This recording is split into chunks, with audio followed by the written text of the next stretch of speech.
اسلام videos کے معزز ناظرین السلام علیکم۔ مکھی کی وجہ سے ایک آدمی جہنم میں چلا گیا۔ رسول اللہ صلی اللہ علیہ وسلم نے فرمایا، ایک آدمی صرف مکھی کی وجہ سے جنت میں چلا گیا اور دوسرا جہنم میں۔ صحابہ نے عرض کیا، یا رسول اللہ صلی اللہ علیہ وسلم وہ کیسے؟ نبی اکرم صلی اللہ علیہ وسلم نے فرمایا، دو آدمی ایک قبیلے کے پاس سے گزرے۔ اس قبیلے کا ایک بت تھا جس پر چڑھاوا چڑھائے بغیر کوئی آدمی وہاں سے نہیں گزر سکتا تھا۔ چنانچہ ان میں سے ایک شخص سے کہا گیا کہ اس بت پر چڑھاوا چڑھاؤ۔ اس نے کہا کہ میرے پاس ایسی کوئی چیز نہیں ہے۔ قبیلے کے لوگوں نے کہا، تمہیں چڑھاوا ضرور چڑھانا ہوگا، خواہ مکھی ہی پکڑ کر چڑھاؤ۔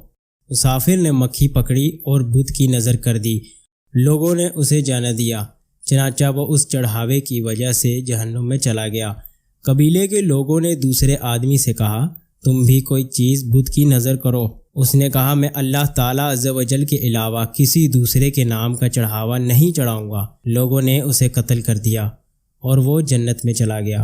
امید کرتا ہوں آج کی ویڈیو آپ کو پسند آئی ہوگی۔ اسی طرح کی مزید اچھی ویڈیو حاصل کرنے کے لیے ہماری چینل کو لازمی سبسکرائب کر لیں، ویڈیو کو شیئر لازمی کیجیے گا۔ ملتے ہیں نیکسٹ ویڈیو میں۔ اللہ حافظ۔